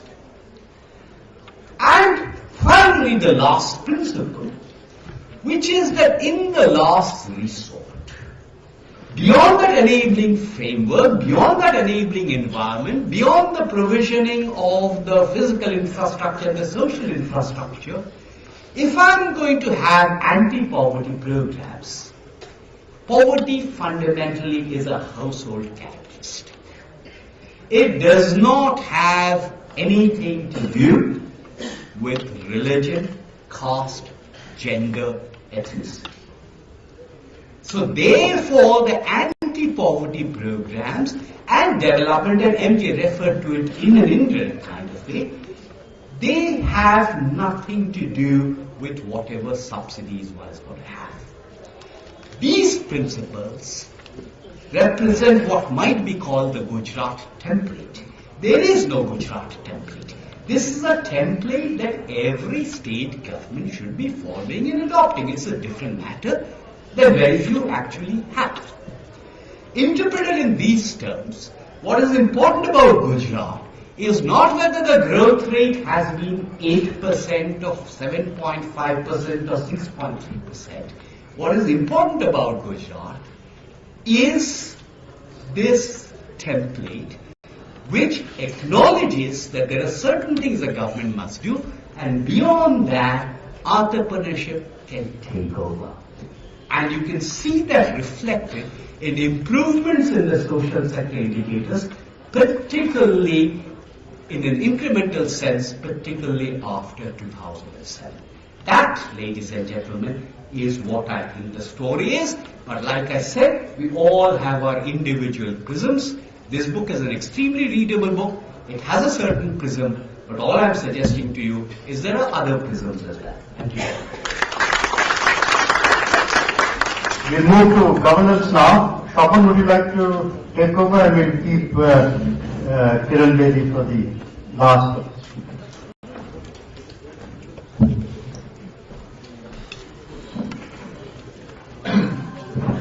Thank you, MJ. I'll be extremely brief because I think you had an overdose of speeches today. As a political analyst, one of the occupational hazards of being a political analyst is that you go to do a lot of number crunching these days and go through a lot of opinion polls of varying authenticity. Now, one of the common features of these opinion polls which I have found is that invariably the popularity of Narendra Modi exceeds the popularity of the BJP by something between 15 to 20%. Now, to my mind, that's important because if you put him in a predetermined template, I think you're not likely to see what explains the success of Narendra Modi. So Narendra Modi has to be seen, of course, within the prism of the BJP, but he's got to be seen something which is a little different. My contention is the popularity of Narendra Modi lies because he is in many ways a rebel. A rebel against the system, a rebel against entrenched interests in society, some of whom I find are represented here. He is a rebel against all the assumptions which have guided what we mean by the India story. Now, let me be a little more candid. If I was to say what appeals, what is the extra zing which Narendra Modi brings to the table, it's not merely the Gujarat model as it's being called. Because in a national election, the theory that one size fits all is best left to the Planning Commission, an institution which I hope we will see the last of after May 2014. But every state has its own dynamics. Every state has its own culture. Every state has its own rhythm. To mindlessly transplant what took place in Gujarat into a different cultural and economic context doesn't make any sense. But what does make sense is to learn from certain approaches which we can profit from. And I think the success of Narendra Modi beyond Gujarat, incidentally when he came onto the national platform, everyone assumed, oh my God, India is not Gujarat. Of course it's not Gujarat. But the success of Narendra Modi was precisely because he knew India wasn't Gujarat, and his popularity was because of certain wider need. And the first iconoclastic principle which he applied to Indian politics was that unlike the rest of the politicians, he was not concerned with the size of the state. Everyone else, you go to any budget speech, we have increased the outlay in social welfare from 7,000 crores to 8,000 crores, thump on the desk. He was concerned with something else, which is the efficiency of government. So for the first time, the term efficiency was introduced as a principle of governance. Efficiency in terms of services, efficiency in terms of grievance redressal, and a certain transparency using technology. One of the biggest scams in most Indian states is what we call the transfer posting industry, in which a lot of my friends in the media also sometimes are an active stakeholder. He made that process transparent. Put it on the net. So you can't fiddle with it. It was straightforward as that. There's a certain predictability about government. That predictability is what he brought about. The principle that you can get delivery of services, if you don't give it in the morning, you can get it in the evening. The principle that you can have night courts, these were innovative methods, but they all stem from one thing, that efficiency matters as far as government is concerned. The second point, and I think this has been spoken about, so I didn't elaborate on it, was that it was targeted governance. Government need not be there everywhere, but where the government is there, let it act purposefully, let it act with vision, let it act with a degree of modernity, and let it act with a sense of integrity. Integrity is very important in this respect. He often tells me that he created whatever has been done in Gujarat without necessarily having lateral entries into the bureaucracy. It's the same people, the same Babuda, which is the bane of India in large parts, which has been motivated into doing something else. So obviously there is something in that. And finally, and this is linked to the question of efficiency, is that what we might call Moditva, you can call it anything else, is the principle of excellence. I think if there is any man in India who today rails against this mindset of third worldism, shoddiness, jugaad, patchwork, and wants to get to global standards, it is Narendra Modi.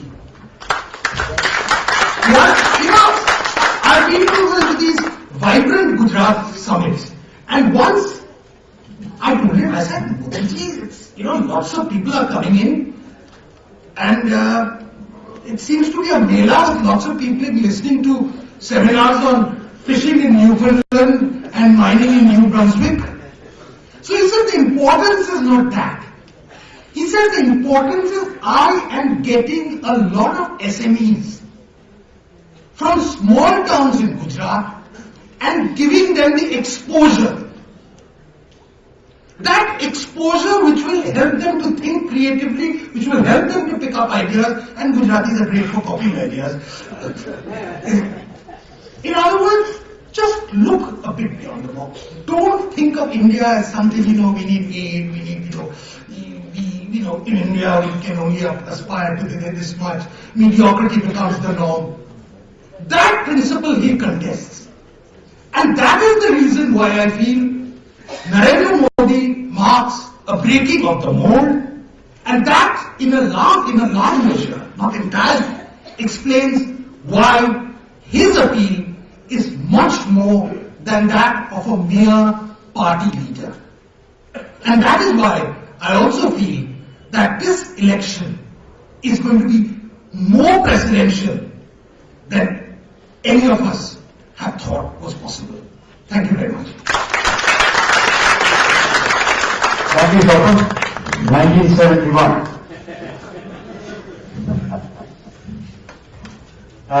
Finally, not finally, Piyush will round up the organic 6 o'clock deadline. We'll ask Kiran, please.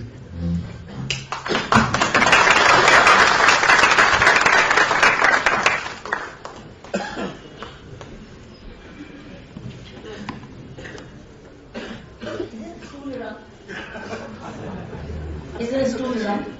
एक stool है? मैं नहीं तो आधों को तो देख नहीं पाऊंगी. I will express it here. If there is a stool, I'll wait. Otherwise, I'm fine. Thank you.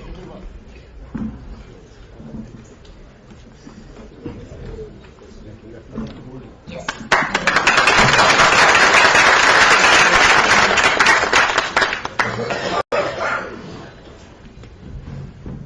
मैंने इस सब्जेक्ट पे बहुत विचार किया कल. मेरे मन में एक फ्लो ऑफ स्पीच नहीं आई. मेरे मन में कुछ प्रश्न आए और कुछ पॉइंट्स आए और मैंने वो पॉइंट्स आपके सामने रखूंगी. पहले तो मैं बहुत खुशी महसूस कर रही हूँ कि मैं इस तरीके की ऑडियंस में आई. शायद मेरे लिए ये पहला मौका था. मुझे आपने मौका दिया, मैं उसकी बड़ी आभारी हूँ. क्योंकि मैं इस तरीके के मिक्स ग्रुप में शायद जिंदगी में मेरे लिए पहला मौका हुआ. इसलिए मैं बहुत प्रिविलेज महसूस कर रही हूँ और एक कर्तव्य भी निभा रही हूँ. इसलिए out of that sense of commitment in duty I gave a lot of thought to this. And what did not flow from my mind was a flow of a speech. For the first time it happened. Instead, as I said, I had questions. So less government, more governance. Here are my 5 cannots for Mr. Modi. Because now we expect if Mr. Modi comes as the Prime Minister of this country, and as you know, weeks ago and months ago as an individual voter, I said my vote is for Mr. Modi. I've said it for somebody who doesn't declare political inclination, but I said it. Because I was finding that things are getting too chaotic, and I didn't want to risk my future for chaos. I wanted some order, and I'm basically a police officer at heart who values order, who values peace, who's been dissipating chaos and bringing order last 35 years of policing, who believes in peace and reconciliation, believes in punishment but also reform. So here are my 5 cannots for Mr. Modi. So I'm taking this chapter forward of maximum governance, minimum government. So these are 5 cannots which Mr. Modi, when he comes, if he does, from Gujarat to the center stage, what are his 5 cannots?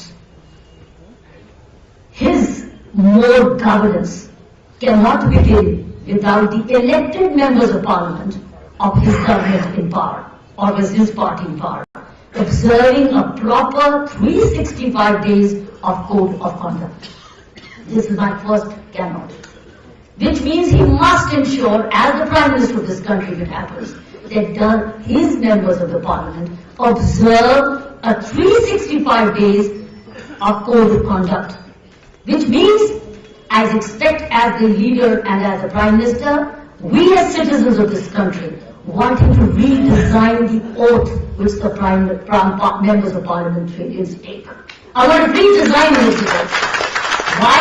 We want no pepper spray in the Parliament. We want no mics to be. We want the Lok Sabha not to be a Lok Sabha. That's what Times of India very beautifully said. Let the Lok Sabha not be a Lok Sabha. We want it to be Lok Sabha. And we don't want the Rajya Sabha to be a Raj Sabha. We want that to be a Rajya Sabha. How does he ensure that? To my mind, the governance will begin with the way the parliamentarians will function. To my mind, this is the biggest challenge before him as a different kind of Prime Minister who leads the Parliament and the Lok Sabha and Rajya Sabha towards performance rather than disruptions. So this is my first cannot, which he cannot, as he wants to be having maximum governance, minimum government, to establish that how do his members of the Parliament and his party perform. Second, the government in power cannot be in maximum governance, with Parliament delivering the least, as I said. These are my 2 points combined. Third, cannot be in maximum governance without the right officers at the right place. Without the right officers at the right place. And to my mind, here are the key right officers and the key positions which changes the destiny of that place. I've experienced this 35 years. Whenever we got the right police commissioner, we moved on. When we had Mr. Ved Marga, we did a lot. When we had somebody else, we had problems which are still under investigation for us. And God knows how long they will. So what I'm saying is, he cannot have maximum governance if he doesn't put in place a system of right people for the right post. Which means, which are those posts I'm looking at? I'm looking at beginning with the right cabinet secretary.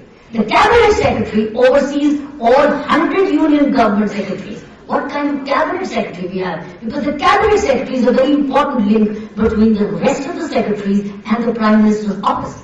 Therefore, what kind of cabinet secretary does he bring to the table? What kind of person does he begin? And secondly, how is the selection done? Is it by himself or is it tripartite? Does he involve the leader of opposition also? And does he bring in an independent person also to select a cabinet secretary which is acceptable to all, which is trusted by all, which is valued by all? So what are the other key positions?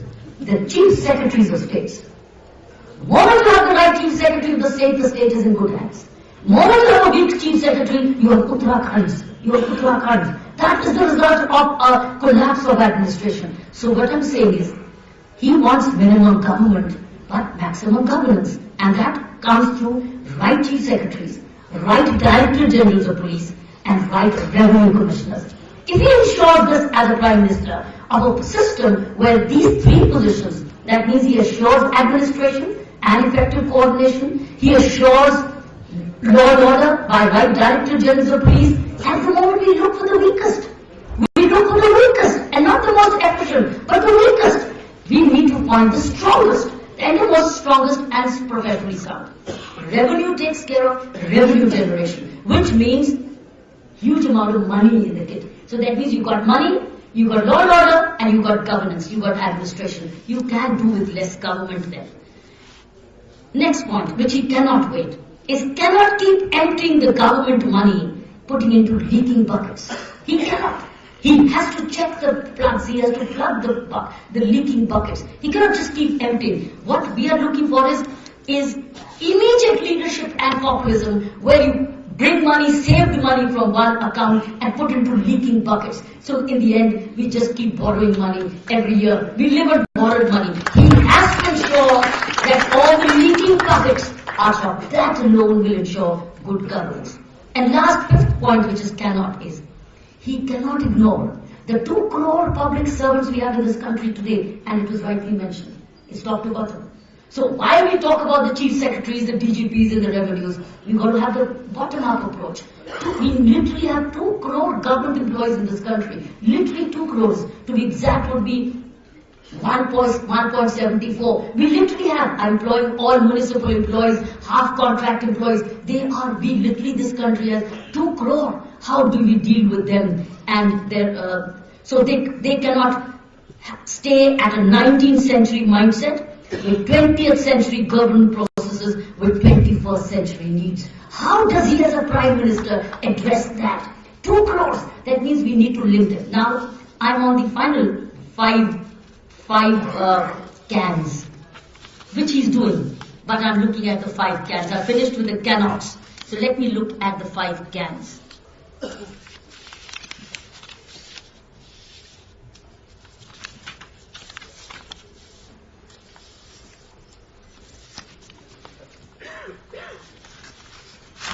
My paper's gone, the 5 cans. It's missing. Probably it's left in the car, doesn't matter. I'll tell you the 5 cans, which I recall from the paper. I've got only the last one sheet. But the 5 cans I told you about is the right appointments that he can. I mentioned about it, which was not the cannot, because without that he doesn't. The second can is citizen charter and the grievance redressal. The citizen charter and the grievance redressal must come from below. Because how does the 2 crore? He can. Which means all the 2 crore go through a whole training program of the citizen charter and the grievance redressal. If it comes by ordinance, excellent. I think the future government would be gainer. If this government doesn't bring it by ordinance, bring it anyway. And some states already have a civil delivery system. They already have, Chhattisgarh has in many states. That's why they've been voted back to power, because they did it. When they did it so well, the whole country needs it. That's a second can is citizen charter, grievance redressal with a foreign system. I need help. I need this legal assistance. I think that's a very vital point. Where the postings, transfers, systems of the civil services, which I mentioned, he can. Secondly is the citizen charter and the grievance redressal systems with a calling system for help. Next point is cooling off period, which he can.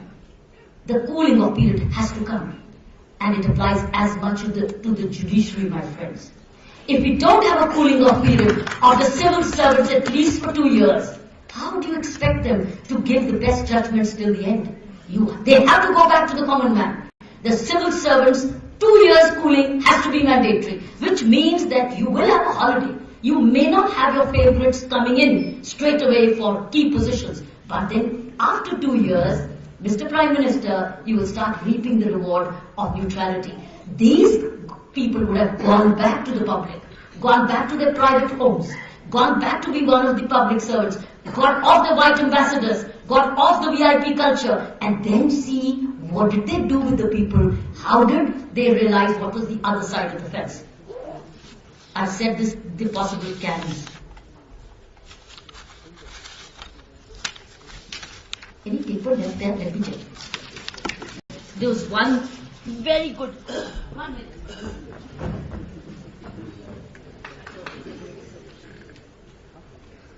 Okay, that's fine. I did so much of homework for these cans.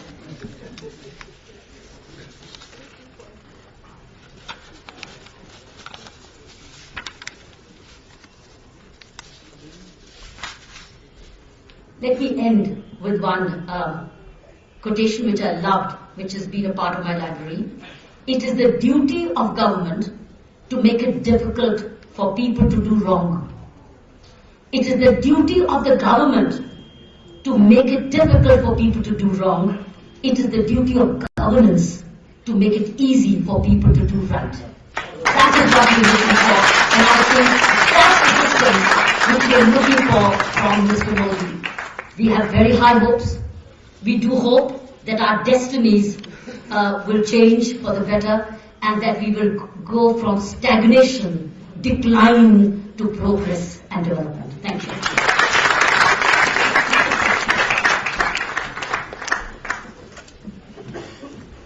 That was the fifth can.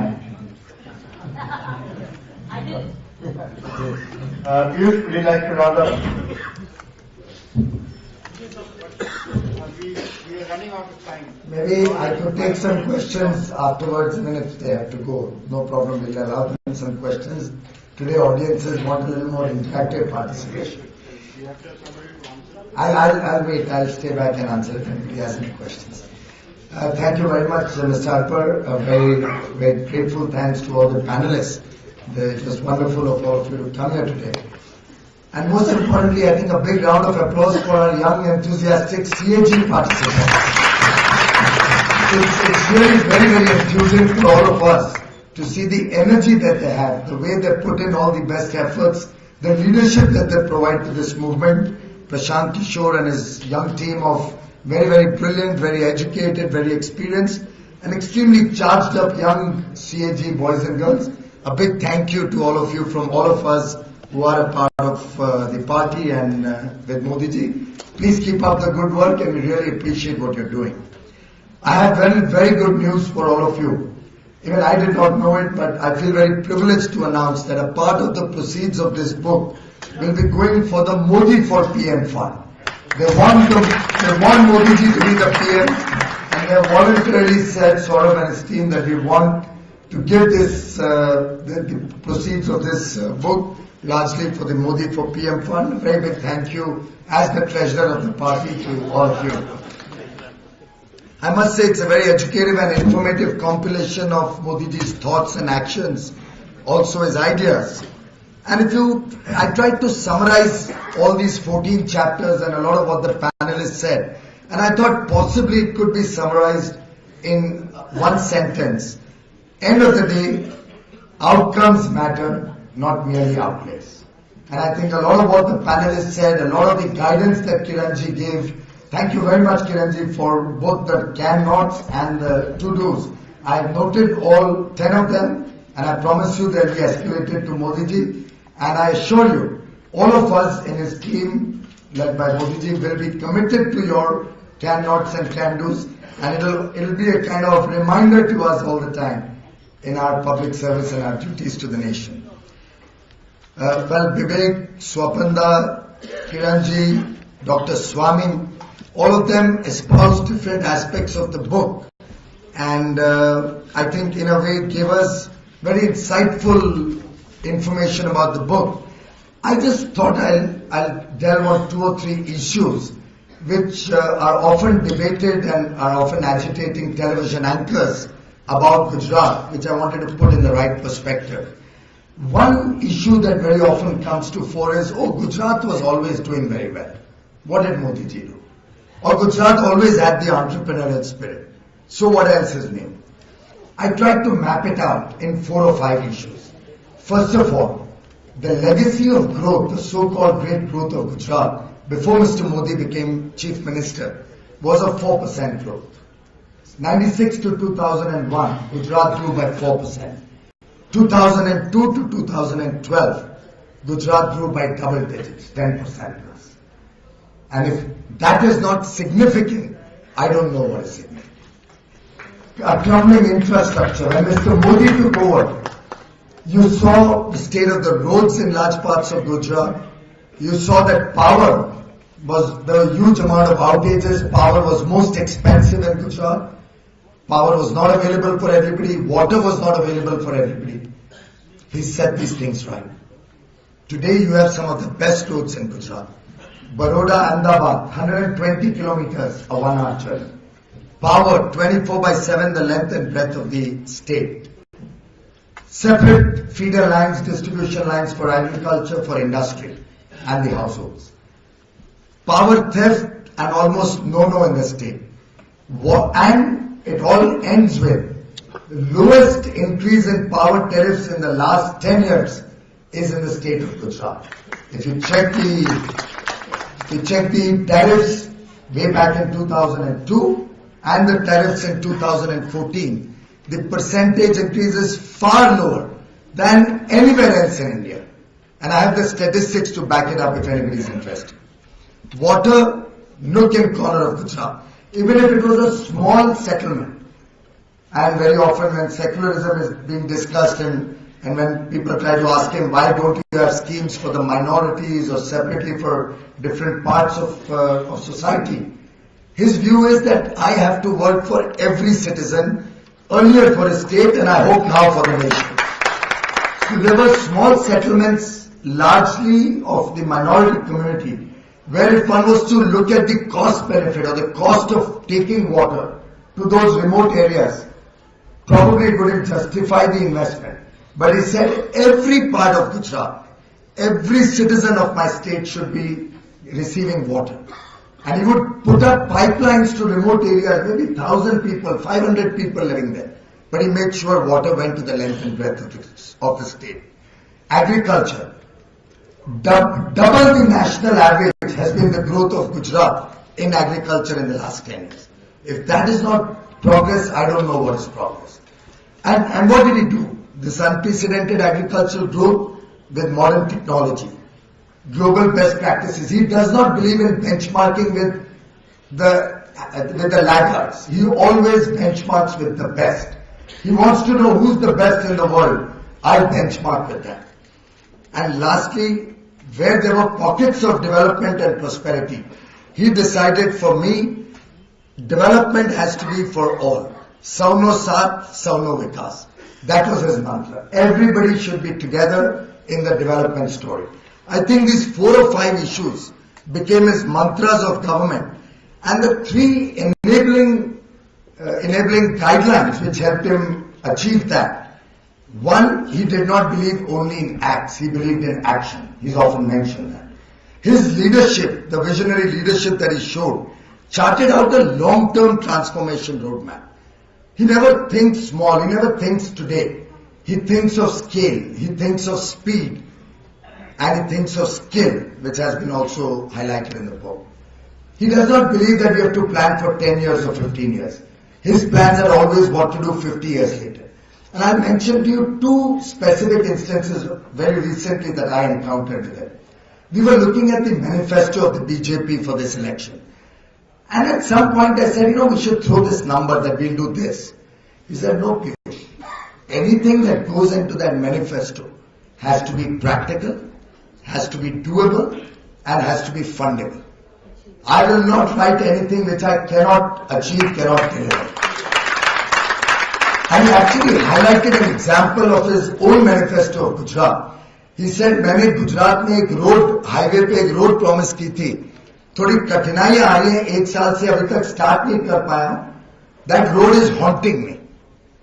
That's the kind of commitment you mentioned about manifestos. I think manifestos for him is not just another document. He commits himself to the manifesto. He commits himself to performing what he delivers, what he says, to delivering what he espouses. And I think that's where visionary leadership matters. His relentless focus on execution can be witnessed in the Sabarmati riverfront, what he's done over there. I think that's the kind of execution that this country needs today. I think Kiranji very well brought out the issues of accountability, and clearly if the top is clean, if the top lends himself to accountability, if the top does not want everything to be escalated to him and allows bureaucrats to work, allows the system to perform in a non-discretionary manner, which he does do. The system you did mention about the right officers, man, he has the same officers who were there for the earlier 50 years or 30 years. He has a part of the same officers who are there in the rest of the nation. After all, the bureaucracies from all over the country in each state, it's the leadership that he provides. The officers want to work. I personally believe, I'm not at all cynical about the bureaucracy of the government. I believe there is a goodness, an innate goodness in each one of us, in each one of the Indians working, whether in government or outside. You just need to get the best out of them. We need to empower them. You spoke of training, madam. The first act Mr. Modi did when he took charge in government, he took his entire ministry to IIM Ahmedabad for a training program to understand what good governance is, how processes have to be run, what is management by exception. And every year, the senior bureaucrats have to give a scorecard of what they did and what their plan is for next year.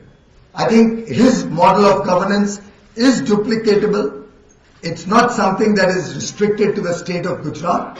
I have the confidence that under his leadership, the BJP and Mr. Modi will be able to bring about that transformational change in India. And Moditva will be a guiding light, a guiding principle for the team, for Mr. Modi's team, for all the people who will be associated with him in ensuring that we deliver good governance, we empower India as was mentioned earlier, and we empower every Indian out of the deprivation and poverty that this country has witnessed for many years, not merely by slogans but by action. A very big thank you to CAG once again for all the effort they put in, not only in compiling his thoughts, but also in putting together today's program. And I wish all of you well in this big task ahead of us in the coming election. Thank you very much. Thank you very much, Piyush. You spoke of outcomes. This government is controlling incomes. Anyway. हम साथियों के अंतिम चरण में हैं। मैं कुणाल जी से अनुरोध करता हूँ वे आए और सबका विधिवत धन्यवाद ज्ञापित करें। इसके बाद जलपान की व्यवस्था है, आप सब लोग जलपान करके जाइएगा नीचे। I request you all to please have a cup of tea downstairs.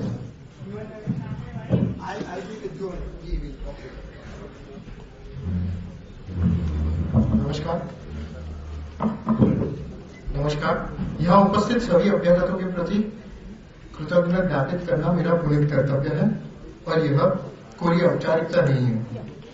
हम सचमुच अभिभूत हैं, आनंदित हैं आप सबके आगमन से। इस सार्थक परिचर्चा से देश में विकास का, प्रगति का मार्ग प्रशस्त होगा और भारत पुनः विश्व गुरु बनेगा।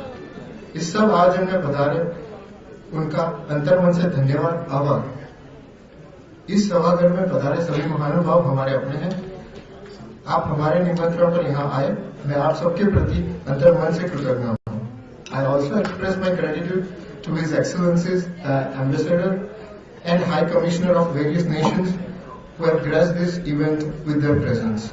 प्रिंट और इलेक्ट्रॉनिक मीडिया के सभी बंधुओं का यहाँ आने के लिए आभार। पुनः आप सबके प्रति मेरा कोटि कोटि आभार। आप सबसे अनुरोध है कि कृपया बाहर जलपान के लिए पधारने का कष्ट करें। Thank you.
देखो